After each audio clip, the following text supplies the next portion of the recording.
December 1984, Thomas Anders drove through Hamburg streets. Evening traffic, 8:42 p.m. The studio session had run late. As usual, he was tired. The kind of tired that comes from creative work, mental exhaustion mixed with physical fatigue. The radio played, background noise. He wasn't really listening, just driving, thinking about the day, about the recordings, about the tension. Him and Dieter weren't speaking.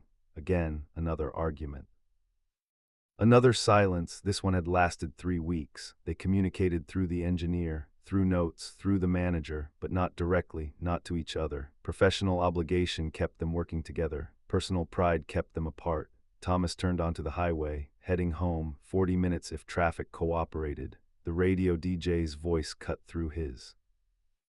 Thoughts. Coming up next, a brand new single that's already making waves across Europe. This is a first for our station. Modern talking with You're My Heart, You're My Soul. Thomas's hands tightened on the steering wheel. Wait, what? The radio, their song, on the radio. He'd known it was being sent to stations, knew it was getting airplay in some cities, but he hadn't heard it himself, hadn't been listening at the right time, hadn't been in the right place, until now. The intro started, synthesizers, that distinctive melody, the one Dieter had played in the studio, the one Thomas had improvised lyrics over, the one they'd spent weeks perfecting, recording, mixing, fighting over. It sounded different on the radio, crisper, more real somehow, more official. Then his voice came in. You're my heart, you're my soul. His voice on the radio, on public radio, being broadcast to thousands, maybe hundreds of thousands, people in their cars, in their homes, in restaurants, in shops, all hearing this, all hearing him, hearing them. Modern talking on the radio, 8:47 p.m. Thomas pulled over, couldn't drive, couldn't focus, could barely breathe. He stopped in a parking area, put the car in park.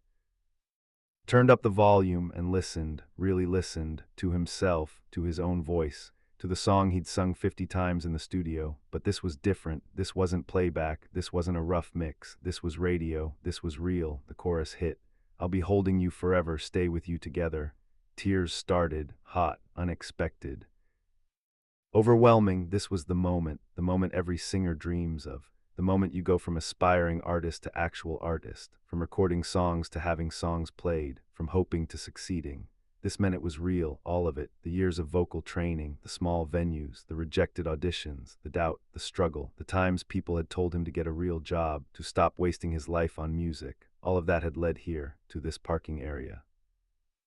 This Tuesday night, this radio broadcast, he was on the radio, his voice, his work, his dream, validated, real, undeniable. He wanted to call someone, needed to call someone, to share this, to scream, do you hear this? That's me. On the radio, we made it, to have someone understand what this meant, what this moment was. His phone sat on the passenger seat. He grabbed it, opened it, scrolled through contacts. Mom, she'd be happy, but she wouldn't fully understand. This wasn't her world. Friends, they'd congratulate him, but they hadn't been there, hadn't lived this journey, hadn't felt the years of work compress into this single moment. Then he saw the name, Dieter, the one person who would understand, who would know what this meant, who had been there for every step, every recording. Every decision, every fight, every compromise, every late night, every frustration, every triumph. Dieter had created the melody. Thomas had sung it. Together they'd made this. This moment belonged to both of them, equally, completely. Thomas stared at the name, finger hovering. 3 weeks since they'd spoken. 3 weeks of cold silence, 3 weeks of communication through intermediaries, 3 weeks of pretending the other didn't exist except when absolutely necessary. Could he call? Should he call? Would Dieter even answer? The song continued, second verse, his voice filling the car, the thing they'd created together filling the space, but the space between them remained empty. He put the phone down, couldn't call. The silence between them was too heavy, too complicated, too loaded with unresolved issues. One call wouldn't fix it, wouldn't solve anything, might make it worse. So he sat, alone, listening to their song on the radio, crying, happy and sad simultaneously, proud and lonely, successful and isolated, the contradiction of achieving everything you wanted while having no one to share it with. The song ended. The DJ came back, modern talking, you're my heart, you're my soul. Already climbing charts across Europe. This is going to be huge. Remember where you heard it first. Then another song, something else, someone else's moment. Thomas sat in the silence, the radio still playing, but not hearing it anymore, just sitting, processing. He dreamed of this moment for years, imagined it hundreds of times, how it would feel, what he'd do, who he'd tell. In those imaginings, this moment was pure joy, celebration, sharing, calling everyone he knew, screaming with excitement, making it real by witnessing it with others. The reality was quieter, lonelier, more complicated. He was happy, genuinely, deeply happy. This was a milestone, proof that the work mattered, that people were listening. That modern talking was becoming something, but the happiness came wrapped in isolation, because the one person who should be experiencing this with him was somewhere else. Also alone, also hearing it maybe, also having no one to call, because they'd let pride and creative differences and ego create distance, and distance, once created, becomes hard to cross, even for moments like this, especially for moments like this. Thomas started the car, drove home. The rest of the journey passed in a blur. He wasn't really present, just mechanically going through motions. Park, lock car, walk to apartment, unlock door, go inside. The apartment was quiet, empty. He lived alone, preferred it that way, usually. Tonight it felt different. Tonight the silence felt heavier. He wanted noise, activity, people. Celebration. He opened a beer, sat on the couch, turned on the radio, different station.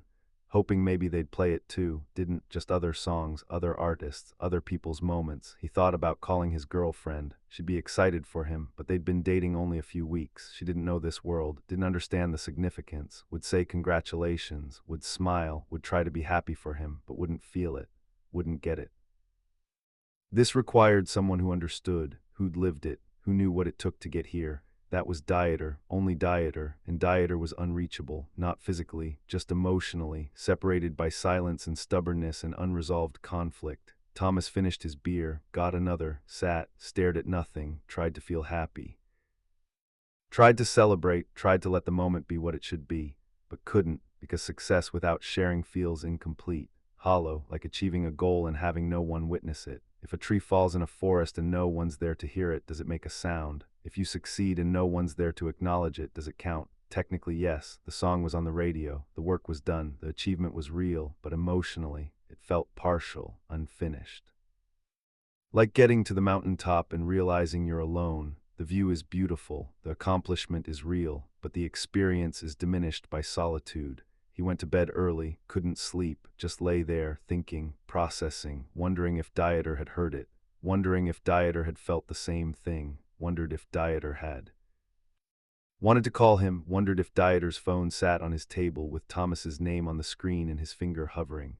Probably not. Dieter wasn't sentimental like that. Dieter was practical, focused on the next thing, not dwelling on moments. Still, maybe. The next morning, Thomas went to the studio. Another session, more recordings. Dieter was already there, working. They nodded. Professional acknowledgement, nothing more. Worked for 2 hours.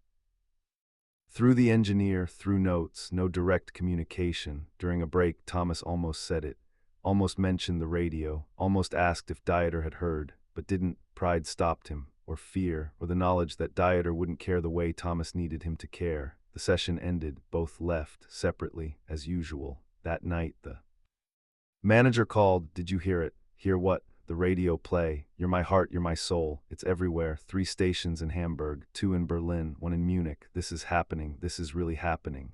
Yeah, I heard it. And how does it feel? Thomas paused. How did it feel? Good. It feels good. Just good. Thomas, you're on the radio. This is what we've been working for. I know. It's great, really. The manager heard something in his voice. You okay? Yeah, just tired. Long day. Get some rest. We have press tomorrow. They want to interview Modern, talking about the radio success. Both of us, yes, both, together. Can you handle that? Could he sit next to Dieter, smile, pretend everything was fine, pretend? They were partners, friends, collaborators, while privately not speaking, while privately alone in their individual experiences of shared success. Yeah, I can handle it. The interview happened. German music magazine, photographer, questions about the song, about the success, about Modern Talking's future. Dieter did most of the talking. Thomas smiled, nodded, contributed when asked directly. They looked like a team, like partners. Like 2 people who shared everything. The photographs would be good, the article would be positive, no one would know, no one would see the distance, the silence, the isolation within partnership. Afterward, walking to their cars, Dieter spoke, first direct words in 3 weeks. Did you hear it on the radio? Thomas stopped. Yeah, Tuesday night, driving home, me too, Tuesday, around 8:30. They'd heard it the same night, probably within minutes of each other, both alone, both experiencing the same moment separately. It sounded good, Dieter said. Yeah, different than in the studio. Radio always sounds different. Silence, awkward, heavy. Well, see you tomorrow. Yeah, tomorrow. They got in their cars, drove away, different directions. That was it. The acknowledgement of the moment. Brief. Superficial, professional, nothing about what it meant, nothing about the significance, nothing about the feelings, just factual exchange, surface level, safe. Years later, they'd both talk about that night, the first radio play. Dieter would mention it in interviews. The first time I heard You're My Heart, You're My Soul on the radio, I knew we had something special. That's when it felt real. Clean story, simple, professional. What he wouldn't mention, the solitude, the wanting to share it, the distance from Thomas, the complexity of success experienced alone. Thomas would tell it differently, in fewer interviews, more reluctantly. The first time I heard us on the radio was one of the happiest and loneliest moments of my career. I was crying in my car, overwhelmed, wanting to call someone, but the person I needed to call, we weren't speaking. That kind of summed up modern talking, incredible professional success built on complicated personal dynamics. The 1998 reunion changed things. They talked more openly, addressed old wounds. Remember the first radio play? Thomas asked during a reunion planning meeting. Of course, did you want to call me? Dieter looked at him, surprised by the directness. Yeah, I did. Why didn't you? Same reason you didn't call me. Pride, stubbornness. The fight we were having felt more important than celebrating together. It wasn't. I know that now. Didn't know it then. I was in my car, pulled over, crying, had your number on my phone, couldn't dial, went home alone, tried to celebrate alone, couldn't. I was at my apartment. Heard it on the kitchen radio, stood there frozen, wanted to call you, didn't, felt wrong celebrating without you, but couldn't bridge the gap we'd created. They sat with that, two men in their 40s looking back at their younger selves, at the pride, the stubbornness, the inability to reach across a simple gap for a shared moment. If we do this again, Thomas said, we celebrate together, everything, no matter what we're fighting about. Success is rare, should be shared. Agreed. The reunion years saw them better at this. When songs charted, they called each other. When awards came, they celebrated together. When success happened, they shared it. Not perfectly, they still fought, still had disagreements, still had difficult moments, but they'd learned success without connection is hollow. Achievement without witness is incomplete. Partnership means sharing the highs, not just splitting the work. The first radio play became a teaching moment. A reminder of what not to do, of how not to be, of the importance of connection over pride. In 2010, a journalist asked Thomas, what's your favorite modern talking memory? Thomas thought, could say. First concert, first award, first platinum record. Instead said, it's going to sound strange, but the first time I heard us on the radio, not because it was happy, but because it taught me something important. What? That success means nothing if you have no one to share it with. I was alone in my car, crying, happy, overwhelmed, and the person who should have been experiencing it with me, we weren't speaking. I went home alone that night. Tried to celebrate alone, couldn't. That moment taught me that partnership isn't just about working together. It's about witnessing together, celebrating together, being there for the moments that matter. We got better at that eventually, but that first radio play, that was a lesson in what happens when you let pride keep you from connection. The song itself became one of the most played songs in European radio history. Millions heard it, billions of plays over decades, became a cultural touchstone, a generational anthem, something people associated with their own memories, their own moments, their own lives. But for Thomas, it would always be tied to that December night, that parking area, that moment of tears and loneliness, that contradiction of achievement and isolation. Radio plays became common after that, expected, routine. But none hit like the first, none carried that weight, that significance, that painful reminder that success without someone to share it with feels incomplete. Modern talking broke up in 1987, reunited in 1998, broke up again in 2003. Through all of it, through all the fights and reconciliations and conflicts and collaborations, that first radio play remained. Reference point, a cautionary tale, a reminder of what matters, not the success itself, but who you share it with, not the achievement, but the connection, not the radio play, but the phone call you couldn't make. In 2015, Thomas was driving, radio on, nostalgia station. They played it. You're My Heart, You're My Soul. Still sounded good, dated but good. He smiled, no tears this time, just memories of the first time, of the parking area. Of the phone in his hand, of the call he couldn't make, of the loneliness of solo success, but also of the lessons learned, of the reunion, of the better approach, of the celebration they eventually figured out how to share. The song ended, DJ came on, Modern Talking, a classic. They don't make them like this anymore. No, they didn't, in many ways. The music was different now, the production, the technology, the business, but also the partnership. The dynamic, the way success was approached. Thomas had learned, success alone is hollow, achievement without witness is incomplete. Partnership requires sharing the moment, not just the work. And sometimes the most important moments are the ones you almost miss. The phone calls you almost make, the connections you almost bridge, the celebrations you almost share, almost. That word carries weight, regret, possibility, lesson. The first radio play was almost perfect, almost joyful, almost shared, almost everything it should have been, almost, but not quite, and that almost taught more than perfect ever could. Taught about connection, about priorities, about what really matters, about the price of pride, about the cost of silence, about the value of partnership, about the importance of being there for each other, not just professionally, but personally, emotionally, completely. The song that made them famous also taught them how to be famous together. Eventually, after mistakes, after loneliness, after learning the hard way.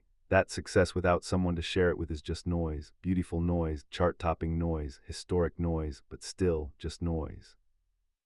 And Thomas Anders, sitting in a parking area on a December night in 1984, crying with joy and loneliness, learned that lesson first. Before the fame, before the fights, before the breakup, before the reunion, before any of it, he learned it alone, in a car, on the radio, at 8:47 p.m., when he heard himself for the first time. And had no one to call.